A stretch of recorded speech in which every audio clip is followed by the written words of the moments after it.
Good Friday, ladies and gentlemen, and welcome to another edition of the weekly Vasl. Your dynamic duo hosts are back with another very difficult topic that we aim to simplify. Today, we want to talk about mental health and the issue with the overload of bad news around us. So I can't even like try to make this topic succinct, right? Everything that is happening around us is so overwhelming and difficult that it's becoming a bit difficult to have an online presence, even an offline presence, without having to talk about it. So before we get into it, well, sir, where did this topic come from for your side? Um, this is something that I think I struggle with it myself because I think I am an empathetic person. Like there are obviously levels to it, but I do think that whatever I see or whatever bad news I come across does affect me. But what really made me come to this topic was a friend was just talking about this, and they were really worried about whatever was going on in Gaza and whatever that situation is. So they were struggling to get the basic things there in their own life done. That made me think that this is something even I struggle with, and maybe if we can talk about it, we might we might help others, and we might just help ourselves as well, because like having these conversation at the end of the day, that is the whole purpose of what we're doing this. I think that might help as well. Indeed. And what your friend is going through is something I feel I understand till an extent, to be honest, because this is something Hassan Minaj said 2 years ago or 3 years ago when the last season of Patriot Act came in. I think it was 2 years ago. And he said that you can't really care about everything. So make a promise to yourself that you will only care about three things this year. And then be completely on board with those three things. Like go to protests if you want, donate to charities, like so spread awareness, whatever. But pick three things, three causes that you really want to resonate with. Because if you start caring about every single thing, it just becomes very difficult. So, in my eyes, two things happen, right? Either you're this one person who's consistently posts about every bad thing that is happening in the world, right? So, either you're a very chronically depressed person because you're so caring and the world is bad, or you're virtue signaling, which is to me equally worse because you're just trying to show that, look, I care about all these things. But in reality, you don't. You just want to post stories about it that, oh, look, I care about these things. So, for me, both ends of the spectrum are very bad. I don't want to resonate with either one of them. So how has your experience been so far with what has been what has been happening in these last few weeks? um, Again, it all boils down to how the news affects you. It really depends on where you're living and who the kind of people you're surrounded with. So, for example, being in this part of the world where you'll find mostly pro-Palestine support, and everything that you'll find would be anti-Israel. And I'm not going to get into the details of this topic because this is a huge and a topic in itself. But the point is, depending on where you're living in, the surrounding would be telling you which topic or which news is more important and which to follow. Obviously, this does affect me, but like I said in the previous podcast, I have this habit of doing this mental experiment and trying to find out which action that I do would have a larger impact for the greater good of the society. At times, it can be very difficult to find out because as we're flooded with so many news, and so most of it is bad obviously, and unfortunately, but we can still pick and choose what we do. And what I try to do is find out the things which what I do has the maximum effect. Maybe talking about it would have an impact, but I personally think that we're just talking in these echo chambers because my Instagram timeline is filled with pro-Palestine things. So again, I could add to that, and I'm not saying the people that are doing it is wrong, but I personally think that things that are less talked about in this part of the world, and in my case, it's Pakistan.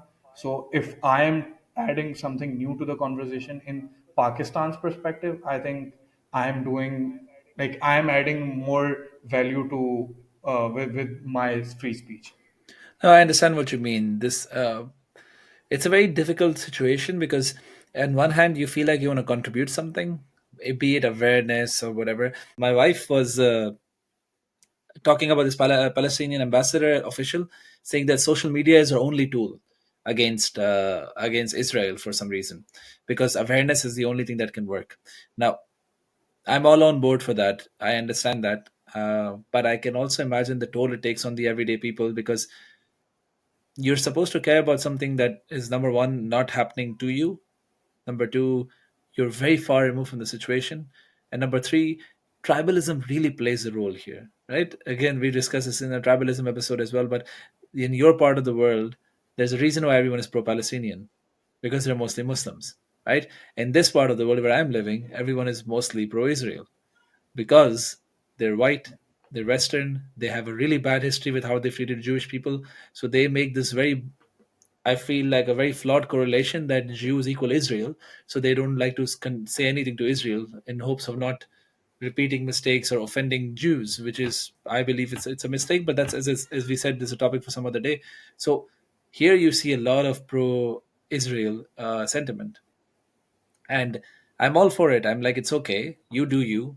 You've talked about this. I cannot convince anybody. We've had our own discussions with one of our friends in our discussion groups, and you saw how anti-Israel they were, and we tried to explain to them, but they were like, no, what these people have done is inconsolable, and no matter what happens, I will never be mourning the lives of the people who died.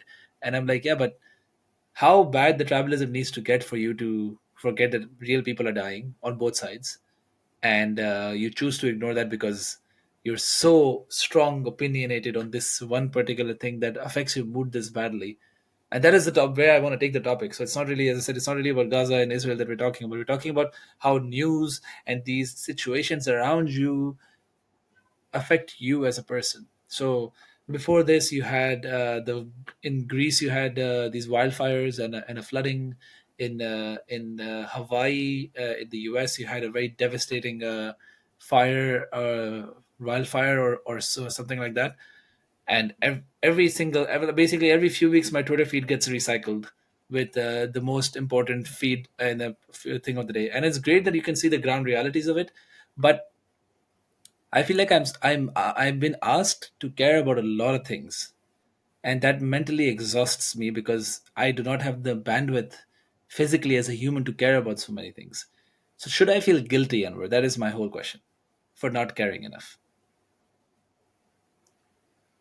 Uh, the thing is, at the end of the day, what we always struggle with is where to draw the line. As humans, we're bound to feel empathy. That empathy is what makes us strive towards being better societies, and that is what made us become civilized societies in the first place. But the problem is, it's very difficult to find out how much should you care. And at a certain point, what happens is, for example, if I care a lot about Palestine, what my feed would be showing and what the friends I might have would also be mostly be pro-Palestine. So it would be flooded with information to the point where I might just end up feeling guilty and not doing anything about it. So sometimes it's just, for example, if I care a lot about climate change, my feed would be full of climate change to the point where I feel guilty and I have nothing to do about it. My like the best I could do it is tell the people around me. But then again, I might be doing it to the point where it doesn't matter anymore. The people who are already caring about it just end up feeling more guilty. So it's also important to understand that at a certain point, you're just preaching to the choir. You're just telling to the people who already care about it a lot. So it's really important that you understand what your target audience is. For example, we have a lot of friends who are social to the point, and they've lived to in different countries, so they have friends outside of these echo chambers. So if you do have it, very good that you're posting about it, and you might be impacting a lot of people. But then again, there's a limit to how much you post. If you're posting like 20, 30 stories a day, people would, at a certain point, people would stop caring about it. So again, I understand it's difficult to draw that line, because at the end of the day, what the best you can do is probably post stories or maybe donate, and that wouldn't change even the tiniest of thing. But yeah, this is something even I struggle with, so I might not have the perfect answer. But we should always take a step back and realize how much of it that we're doing is making a difference, or is it making a difference in the first place. But I like your point about making a difference. So your lens of life is impact and value that comes out of it, right? But that is not, in essence, you can argue, what humans are supposed to do. We're supposed to care, not care for a means or care for an end, right? That I care and I will only care if something comes out of it. I know you just care. It's a very empathic thing that you really, really like and you really want to do. And you don't really focus on anything else, that, oh no, I can't care about this because I know that it will not lead to anything. Like, for example, climate change. I feel for climate change, I am not a big proponent of, or like a big supporter of it. I know it exists, and I know we are going towards a very bleak future, but I don't care about it. Is because I'm like, I can drive electric, I can eat no meat, I can be carbon neutral. All of this wouldn't matter if everyone else doesn't do it. Right? It is pointless. So why should I be the one who sacrifices? And I mean sacrifice because going carbon neutral in this capitalist society is more costly than being more wasteful. So why would I sacrifice my well-being to pursue a life that will have no meaning at the end of the day? Right? So if I bring the conversation back to this, do you think value is the right metric to have when you were talking about caring about things? Okay, so there are two ways to look into it. Since we're talking mainly about mental health and how we should help ourselves before we help others, so okay, we can have this debate, and we have had this debate for a long time, and a lot of times actually, that whether or not that would make a difference in the society as a whole. But when it comes to a single human and a single person, when we get an emotion, regardless of what that emotion is, it could be happiness, it could be sadness, anything at all, what as a human we're supposed to do is do something about it, process it, and move on. So when things like this happen, and which are obviously very traumatizing, it's very hard for people to process it. That's why we want to do something about it, and value is something that would help you process it. That's what I see it as.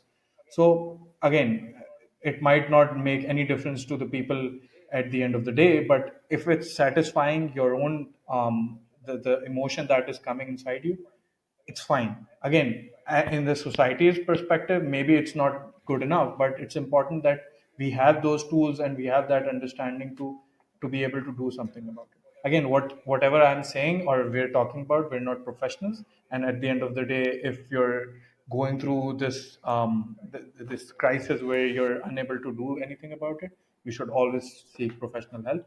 But it's just a layman perspective of how No, we indeed, see. indeed. Thanks for the disclaimer. We are not professionals in any sort of the way. We're just two people who have an opinion. And to take your opinion further, I do agree with what you're saying, and that is exactly why I feel like this social media thing. I personally feel it's an outlet. That's why I use the word virtue signaling in the start of the conversation, because that's exactly what I think it is. It is for you to feel nice that you think you did something about it, so you can process and move on. The problem that is happening is normally, like with the Hawaii wildfires or with Greece or with whatever, it's a 1 day, 2 day thing, and then you're over it because media moves on. When something like this happens, it goes for weeks, like the Ukraine thing. Remember how long the Ukraine thing also lasted? It's been almost more than a year now since the war is still raging on, and now you don't hear anything about it. But the first 6 to 8 months, Yeah. there was daily coverage. And you would get tired of it because you're like, yeah, I get it. I feel for it. But I'm not there. I'm not Russian, I'm not Ukrainian, I'm not European, maybe, right? So I'm not feeling any of the things that I'm supposed to feel, and on top of that, I cannot feel this for 6 months straight. That doesn't make sense. And that's exactly what's happening. When the thing happened in the start, it was baffling, it was scary, and then Israel is just going one by one, taking it up a notch, and everyone is just feeling more and more annoyed because it's just fresh. It's just been a week or two. So I feel like after a few weeks it'll die down like anything dies down. But because it has a very charged element of it in the Muslim world, the people in the Muslim world will feel more in it, and it's not just them.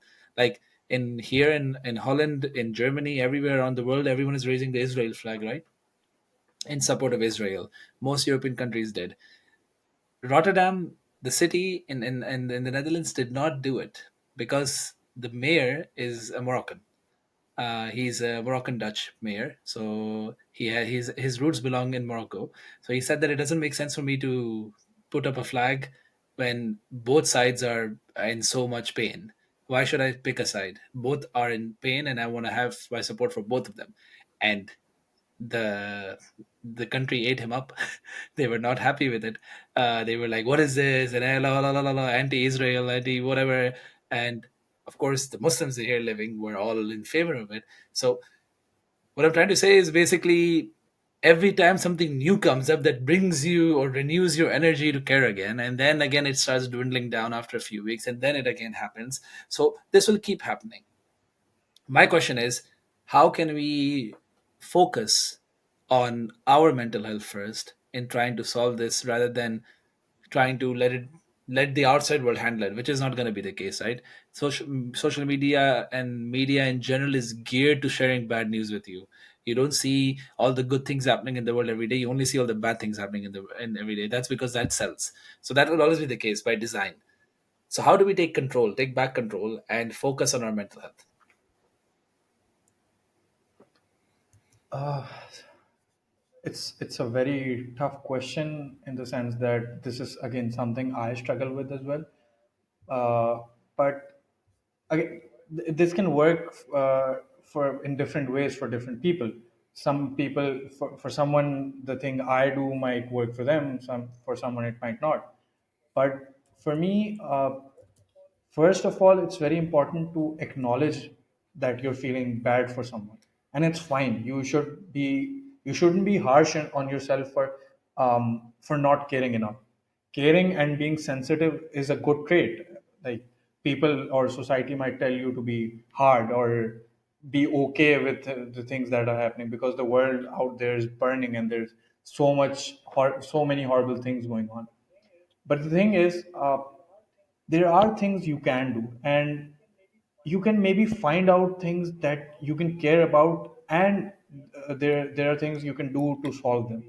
Maybe it could just be someone you found out on the street, they're probably hungry, you give them food, or you find out things that are impacting people around you, and what you do has a very measurable impact. So when you do it, when you complete the task, you get a feeling like, okay, I care a lot about Palestine, but since I can only do so much about it, I decided to care about something else, and I helped someone else in return. So maybe this practice, if we keep on doing it, it could end up having a bigger impact. So again, it's not a perfect solution, and if you're still unable to feel that you've achieved something, maybe you should go for professional help. But this is just one of many ways to solve it. And then again, there's your way of just cutting off social media, or maybe you're just dying to end up with a dumb phone conversation, so I No, let no, you indeed. Thank you for the segue. tell me It more is, it is important. very important. I really genuinely think social media is not good for you because, as I said, it's by design that it promotes and supports charged news because that gets people riled up with all the comments and the likes and the impressions, and that's what sells. So they keep propagating the same thing. Right now on TikTok, as you said, I think you're the one who told me this, but TikTok has become like the go-to place for Gen Z as a search engine rather than Google. So Israel has been actually on the forefront. Bloomberg was covering this last week of the TikTok has become the forefront for the whole Israel thing that's happening, right? A lot of kids are going on TikTok to see and TikTok. Sometimes you also see the raw beheadings. Hamas is also posting their videos of everything that's happening. So it is raw. It is unfiltered. A lot of things are happening there, and the problem with that is, of course, that is all charged information, but apparently also fake information is getting thrown on there, and people don't know the difference. So social media by design is made to make you feel anxious and like the world is ending. But what she said, I think, really resonated with me, that take back control. You will not be able to help in the Hawaiian fires, wildfires, if you're not there on the ground. You'll not be able to help Greece. You'll not be able to help Palestine in any way besides thoughts and prayers. Even your charity to go is going to be minuscule compared to what the governments are already offering until an extent. So what you do is you try to focus on the people around you. Pakistan, in your case, has a myriad of different issues, leading from education to poverty to hunger and so many things, illnesses.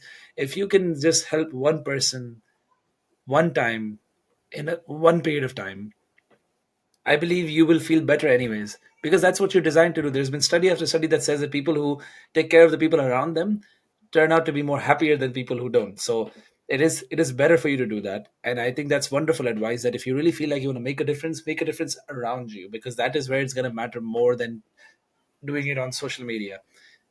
Second thing about the dumb phones. So as you know, Hi, Waves here. as you know, that my phone broke last week, and I've been living a phone-free life.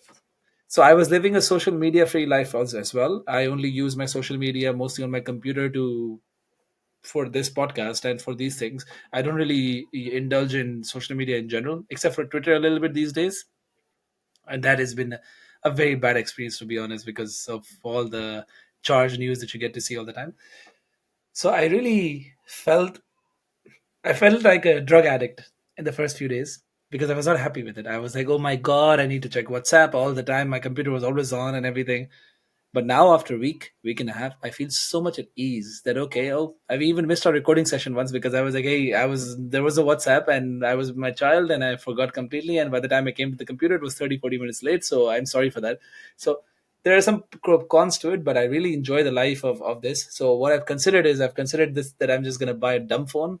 A dumb phone is basically the phones of the past, which were like the Nokia phones and the Sony Ericsson, but they're designed for the new world, because they have access to emails and internet and WhatsApp in certain cases, because you really cannot live without it, but then they don't have anything else. And you might think that, oh, WhatsApp, you still have WhatsApp on, but try typing on WhatsApp with that thing Yeah. like SSSS. To get to an S, you have to press 7 4 times. It feels nostalgic and good, but I've tried it. It's not that good. You don't feel happy while doing that. No, I mean it has its own advantages. You don't have to look at the screen to type a message. That is something I used to do as a Yeah. kid, and I was really proud of it. The chicken is while talking, you remember the code. You're like, okay, I press seven, Yeah. and then Yeah, it's not like nowadays you're having a conversation and then you're looking at the phone, and so it's rude that someone is looking. And that in those days, I would just put my phone down and my hand down and just type, and while I'm still yeah. talking with them, so I'm being respectful for their time and also having conversations with someone else. I remember. I remember 7 7 7 7 7 8 8 7 question mark sup. That's how usually we used to send messages. Oh my god, it was. Yeah. But yeah, besides the nostalgia hit, I feel like this is very good for your mental health, because at the end of the day, social media, smartphones in general, are a wonderful, wonderful technological advancement. And we've talked about this before. You also claim that, okay, it's done much more good than harm. uh, but I feel like we can take a little bit of control of controlling that harm, yet be able to maximize that good. So as I was discussing with you before the call, that I will be using my phone but as an iPad. So I will still be able to benefit from all the things my phone has to offer me. But when I leave my house, or when I'm away from my desk and my phone is on the table, I don't get to have the bad things of the phone, that it's always in my hand and I have to do something about it. So I feel like that really would help me in this day and age, where everyone is vying for my attention. Everyone wants me to care about stuff. Everyone wants me to check stuff out all the time. And I'm just not interested, because I'm just like, I want to put myself first. Myself, my community around me. If I'm doing that, I consider myself a good human being, no matter what someone else tells me that, no, you need to care more. I completely disagree with that. So, what are your thoughts on that? I think policing people to care about things is something I just don't agree with. Um, if you're forcing someone to care about something, again, there are levels to it. There are people who would be living their privileged life and not even acknowledging it. Again, like I've said in multiple podcasts, that it's very, very important that you acknowledge your privileges and you acknowledge the fact that uh, there are people who are far, far worse off than you. So that feeling should always exist at the back of your mind, and it should only be to the point where it doesn't, like, you shouldn't be completely comfortable with your life. You should be always doing something, but it shouldn't always also be to the point where it harms you in a way that Yeah. you feel absolutely Yeah, you don't exhausted want to by. be, you don't want to So be, sorry to cut you off, but you don't want to be completely yeah, you crippled by can go. it. Exactly. Yeah. Yep. You sometimes feel paralyzed by it. There was this very interesting video that I was watching the other day. It was talking about how Gen Z and just people in general, they're tuning into TikTok and they're watching these random videos of, for example, someone mowing their lawn or just doing something that has an end to it. Even I have been guilty of doing things like this. Like a few months ago, I had this obsession with how they replaced the horseshoe. I mean, if you look at it, it's just a stupid video, but it's so satisfying how it's done. And when it's complete, like, you have this feeling that you saw something and it finally got done. Obviously, on a deeper level, it's something that is completely different, because you're mentally you're going through so many things and you're unable to process it. So these all of these things are kind of your escapes. So it could be anything. It could be something like we were talking the other day about sports. When you see your team performing and if it does good, you could be having a horrible life, but since your team did good, it's like your escape. So we all are trying to find out escapes. It's important that we find out healthier escapes. So when we're talking about helping people around us, it's a very healthy way to escape that guilt that we're bombarded with. So just doing things really help, like helping people around you. You were talking about the Hawaiian fire and etc. Me living in Pakistan, we had historic floods last year. People are still suffering really, really badly. You can still do a lot about it. We've forgotten about it completely. It's like there's nothing that has happened. And you also mentioned how we were all so obsessed with Ukraine, although in our part of the world it wasn't as big. In fact, people were continuously talking about how hypocrite the Western world is. I agree with them. But aren't we hypocrites ourselves? Again, I'm not downplaying this Palestine issue, but there are several things going on around the world. Saudi Arab keeps bombarding Yemen. Our neighbors, China, they're doing horrible things with the Uyghur Muslims. They're Muslims too. They're having miserable lives. But somehow, if we don't care about that, it's fine. But if we're not caring about this Palestine issue, we're just suddenly horrible humans.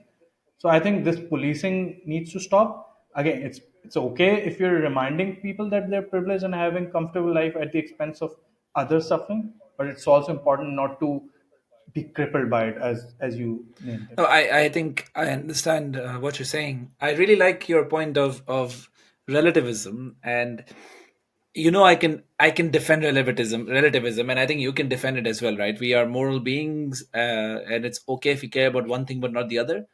And that, in my eyes, there's nothing hypocritical about it, in the sense that, yeah, you can't tell someone what to care about. When I look at the when the pro-Israel stance happening in the Western world, if you read that in isolation, not judging them for not having the complete picture that we believe we have, because we're Muslims, so of course we have the complete picture, because yeah, why not? But it really makes a compelling story, that if you'd be like, you know what, if I would have heard that story, I would have also believed it. So everyone has their biases, everyone has their notions. Facts of history is a very funny thing. Is what is the fact, right? Like, you can say something has happened, yeah, that's the fact, but everything around it is an opinion then, right? You know that, okay, there was an empire, okay, great, and that empire fell, okay, great, why did it fall? Okay, now let's start speculation century. It could be this, it could be that, it could be this, it could be it was already falling because of an economy, and it could have been this. So then you'll get into speculative territory, and yes, those are educated guesses, but in the end of the day, they're guesses. So What I'm trying to say is basically relativism is not something bad. Policing is something very, very bad. But I think that just goes hand in hand with how the world is. You're supposed to care. Even with the Ukraine thing, the West was really policing us. If you remember, that they were like, "You should care about this." I think Yeah. Pakistan was actually in the crossfire of this, right? Because Imran Khan went towards Russia while this was happening, and the US was not happy with it, which doesn't even make sense because US is not even involved, and Russia and Pakistan have their own relationship. But no, you are the problem. You need to fix it. So if everyone around us is like this, it is quite natural that we want to feel like this as well. So I do not have an answer to stopping policing, but I agree with you 100% that we really need to find a way to make people understand without judgment. You know why this is very, very important to me? It's because, as I said, I always grew up believing that there's one truth, right? And being a fan of philosophy and logic, which is universal, right? Logic is supposed to be universal by its essence. It's A is B, then C. There is no conditions. Not like if this, if that, if this, only then no. It's C. So it has to be universal application. But humans are anything but universal. We always have our own truths. We always have our own biases. So you can easily have two camps or more than two camps, and everyone can have a very, very justifiable thing that makes them believe what they want to believe. Where I draw the line myself is at loss of human lives. I'm like, you can believe whatever you want to believe. The earth is flat, the earth is this, the earth is whatever. We are all controlled by a magical being. It's all fine. But when people start dying because of these beliefs and these biases, and you don't consider them people just because of what they're believing in, then it becomes a problem. So when Israel is killing people and saying they're all in it, they're all part of Hamas's system, they're all doing this on purpose, and they all deserve to die, and everyone around them is also saying that, oh no, Israeli lives matter more because they were innocent. These people aren't innocent. And the other way around, when Hamas bombed innocent people, just concert goers, they had nothing to do with this. They're not the military, they're not the government. They're youngsters who are just going there somewhere to just party, have fun with their friends. And suddenly, most of them are not coming back to their homes. So a lot of people on our side of the camp are like, yeah, it doesn't matter. Every Israeli is culpable for what they're doing to Palestinians. And I'm like, yeah, but you're not supposed to celebrate someone's death. And I feel like that is for me a red line in anything. When I talk to people, when I ask people, and I hear their beliefs and their biases and all the things that I'm supposed to care about, when I see that their beliefs and their biases are borderline near celebrating murder till an extent, then I go like, okay, this is something I need to actively come in and stop because I don't feel like this is nice. Otherwise, I just don't care. I go back to my dumb phone. But in this particular case, I'm like, you know what? I need to stop and I need to talk about this because I feel like this isn't healthy.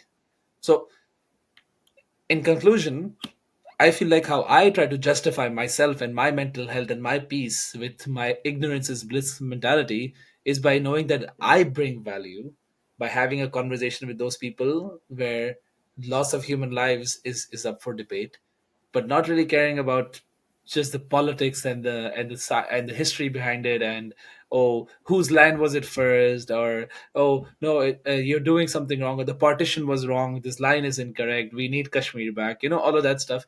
To me it doesn't matter because history is always written by biased people and it's always going to be biased. Uh, so I don't really care much about that. What are your thoughts on that? I, to an extent, I agree with you, and I don't want to go too deep into who's wrong and who's right. Although I do think that there's always an oppressor and there's always an oppressed.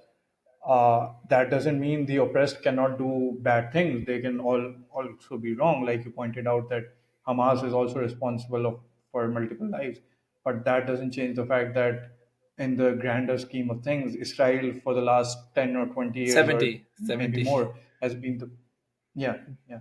So they've been a far bigger oppressor.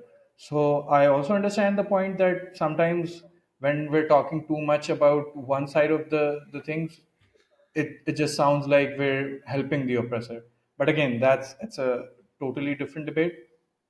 But coming to your point about uh, not caring about this if you don't want to. I think that's fine, but it's important to have conversations about when we're just arguing about anything at all. I think it's important that we establish the rules.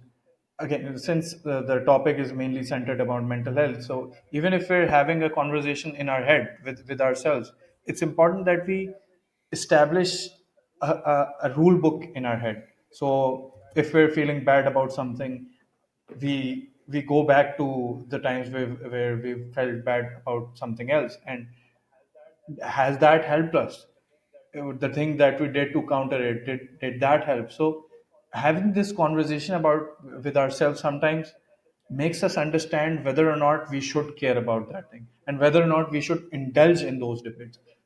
Again, it's important to have this conversation, and you know it better than anyone else that I'm a big advocate of having conversation across the aisle. If someone has a different opinion, it's always good to have this conversation, but always go to the drawing board and think whether or not that impacted you more. If it's having a negative impact on you, nothing is more important than your own mental health. So find out the right balance. If you're failing to do so, maybe seek professional help, but don't go to the point where it's not helping anyone at all. You might be harming someone in that process. So it's always very, very important to go back, take a step back, and take many steps back, as many steps as you can, and just find out the perfect balance of what is the optimal amount that you can do. Oh, I think I agree with you 100%. It's it's difficult, to be honest, because we know people who are like adamant in discussing every single topic, adamant in proving everyone wrong, adamant in caring about every single thing, and it's not sustainable. You can do that, but everything comes with an agenda.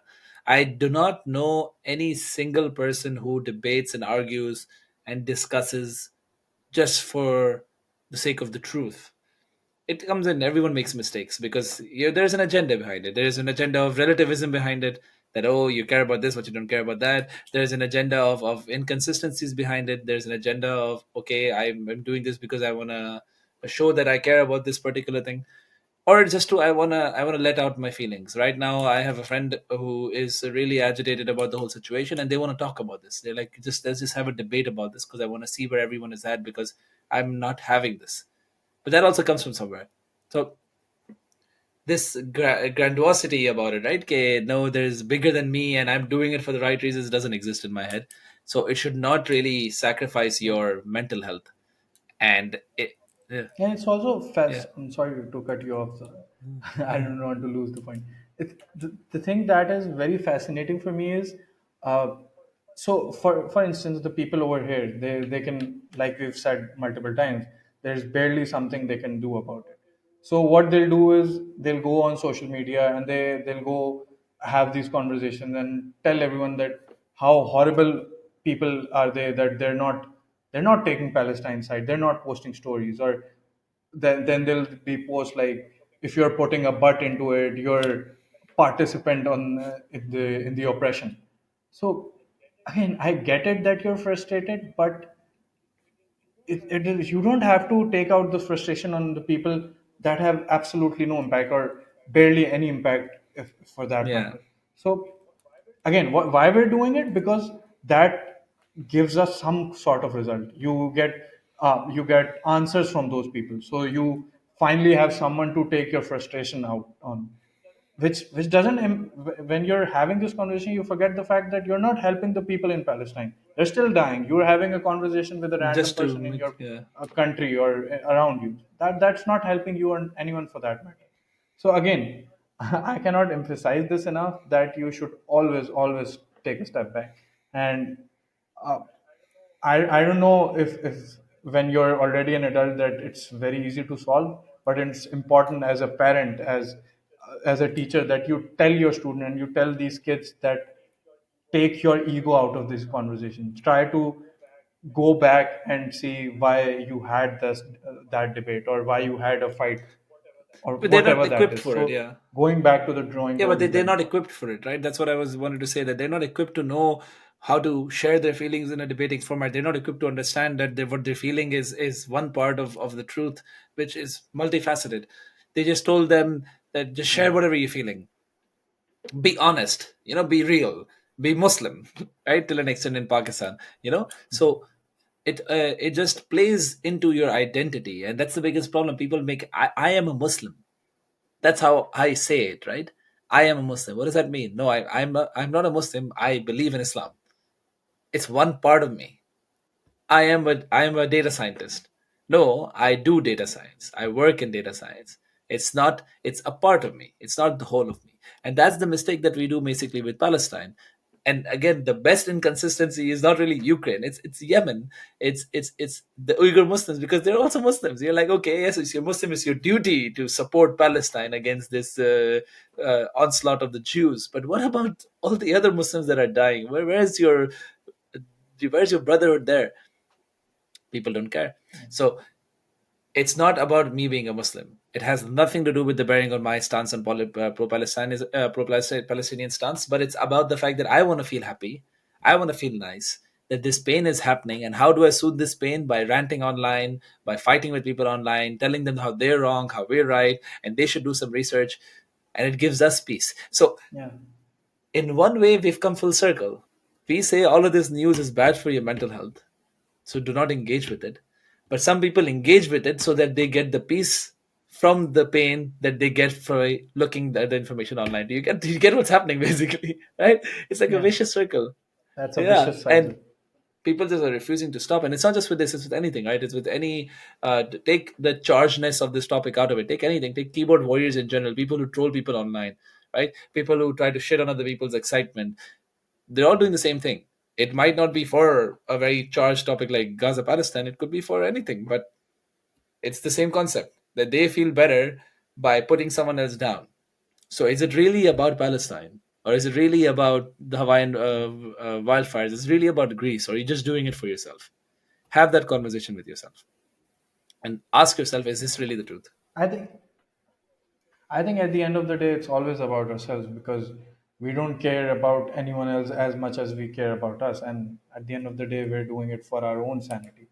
But one question I need to ask before we wrap it up, for example, we obey all of the things that we've said ourselves, but people around us are still going on social media. They're finding out about these things, and even if that's not happening, like you're not around people who tell you all these bad news.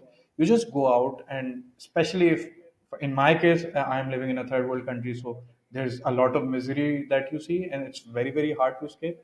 But even if you're living in the first world, I think you do find out about a lot of miseries going on in people's lives. So what do you think is the solution for that, and how do you deal with it if you feel bad for someone else's problem? Well, feeling bad for someone else's problem is a tricky question because, as I said, I don't feel bad about stuff that I don't have control over.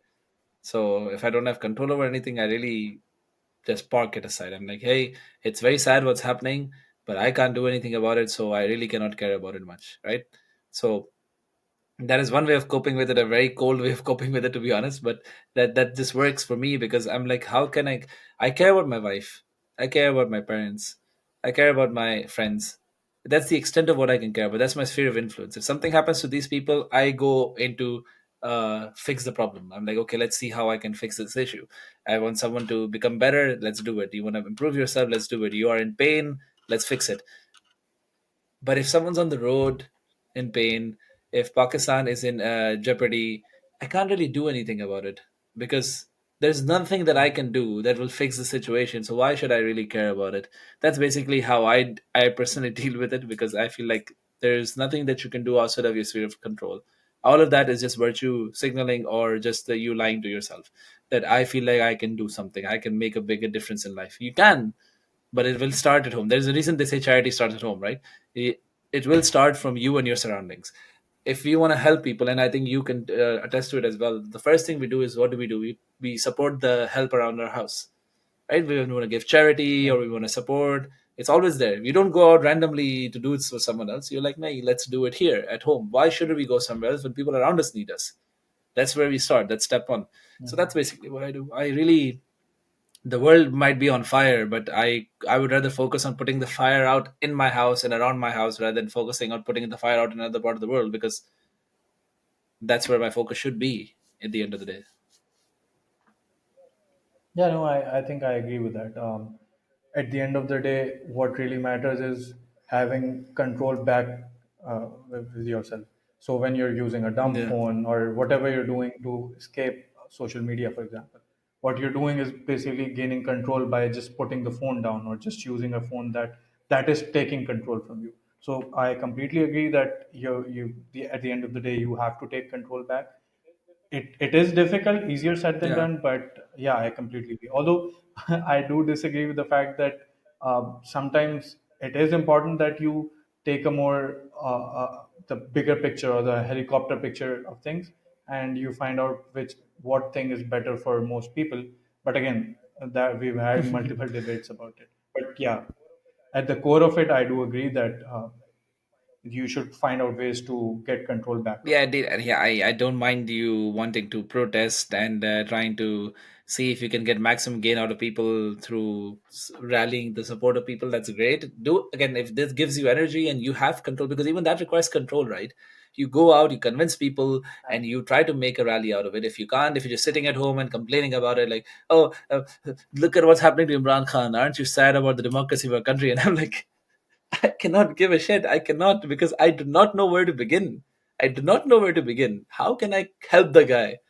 There's no way. Yeah, it's also very important that rather than just having an opinion about everything, if you're not knowledgeable about it, Don't don't have have an an opinion. opinion. It's Yeah. okay to not know about things. That's what I do. I tell people that I do not know much about it, so I can't care. Yeah. A lot of times, People get offended by this answer, my actually. my wife tells me, "What do you think about this happening?" And isn't it sad? I'm like, "Yeah, but there's a whole history there. Like there's a whole history. Like I get it. For us Pakistanis and us Muslims, history starts in 1948. But for the Jews, it doesn't start in 1948. It starts in 3000 BC. So where does it start? Like, do you even have the right knowledge? You're like, this is our place. No, they say it was our place 4,000 years ago. Like, do you have enough knowledge to discuss this? And I don't. So I don't get into it. But people are like, no, we want to. Yeah, same. I actually have started doing this thing with mostly my friends because that's where most of Yeah. my debates happen. Is when I don't know about much about that topic, or if I know for sure that this topic is just going on a direction where I don't want it to go, and there's nothing productive going to come out of it. I just disengage with it. I just tell them I don't want to debate. And I've experienced this so many times that people literally get offended. They get angry because I'm not debating with them. Like that's not something that you should be angry about. Like I don't understand. I mean, I do understand it, but it's quite sad that this it's happens. basically it's basically neutrality. People hate neutrality, right? They either love you for supporting them or they want to hate you for not supporting them. When you say I don't have an opinion, you're basically saying I'm neutral. I do not have much to know about this, so why should I speak about this? But they don't like it. They're like, no, get informed and then get on our side, or get informed and then debate with us. And I'm like, yeah, but I don't want to do either, because this goes back to the first topic we talked about. You cannot care about everything. So I would like to care about the stuff that I would like to care about. I would like to care about them enough that I have an informed opinion. But if I care about hundreds of things, I'm lying to myself and I'm lying to everybody around me if I say I know enough, because I will never know enough about 100 causes. It's impossible for me, because next to being a person, having a social life, having a job, playing a cog in this capitalist machine, you do not have time to do research on 100 causes and still be informed on all 100 of them. It's impossible. So you are lying to yourself. So make it easier for yourself, make Yeah. it easy for us, and learn to just say, I don't know. I don't know enough about this to have an opinion. So let it go. I think. And ask yourself why you're having that debate. Are you having that debate just to win it, or just to get the other person offended? I don't know. Like there are multiple reasons, but you should really ask yourself why you're engaging Yeah, with that indeed. No, person. I agree with you. I think, and that's a wonderful place to stop it, to be honest, because we discussed everything ourselves, that everything we've done is a way to support your mental health, decide what works for you. But in reality, and all of this, what we might have said, might not apply to some people, because they might completely disregard it. They're like, no, it doesn't work for us. And that's fine. That doesn't work for you, right? But it works for us. And if it works for us, that's why we share it. Maybe there are people who also resonate with this, that yeah, maybe I want to be a bit like mother said, I want to focus on stuff, I want to take a step back, I want to breathe, I want to ask myself questions, why am I doing this? Or I want to be a bit like Adam, like I don't give a shit if it's not in my control. And that's those are the kind of people we want to reach out to, because if you feel like this works for you, go for it. And for those who don't agree with us, those are the ones that we love to discuss, have a conversation with, because you're on the other side of our topic. We invite you to tell us your opinion. Tell us why you think we're wrong. Tell us why you think your opinion is the better opinion, and we're willing to listen to you and see if there is something that comes out of it. And I'm looking forward to hearing from those who are willing to say something. Well, that's it. Before we leave, last words.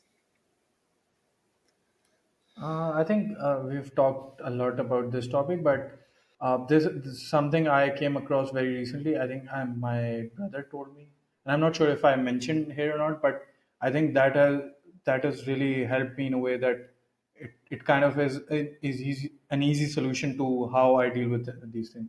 There's this organization which finds out causes that not the causes that would affect more people, like the people at large. So if there's a research going on in climate change, they'd be telling you about if the avenues to fund it, or they'd be just generally going into things that would have a bigger impact. So I found it very helpful in a way that it takes away your efforts into finding what is the right way to donate and help more people.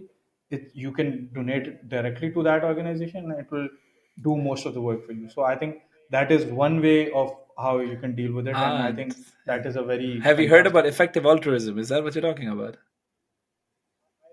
I don't actually remember the name, and if I do find Yeah, it out, I'll because send it to you, and you can maybe add yeah, it to because the effective discussion. But altruism. I think that is Yeah, effective altruism is this concept that okay, what is the most bang for your buck you can get from your yeah. charities, and No, no, it's not just bang for your buck. It's mostly like what is going to affect more people, or like what the term that I keep using, the greater yeah, good of the yeah, society. yeah, So it's something that will help yeah, more people. So you can call it bang for the yeah. buck, but yeah, Basically, effective I think that is altruism is one the way. concept that Yes, yes. okay, how many lives your dollar will save. That's their metric of greater good. And that oh, okay, you can a very good example is you can either train a blind dog for $50,000 here in the West for one person, or you can save 10,000 children from going blind in Africa, for example, right? So that's the concept of effective Yeah. altruism. And according to effective altruism, the best charity to donate to is the malaria charities in Africa, because they save the most lives of children losing to malaria at a very young age. And according to their metrics and their methodologies, the most impact you can have with your money is by donating to the malaria organization and saving children from dying from malaria. I think that's perfect. Yeah, that Yeah, works for yeah, me. the I greater think good.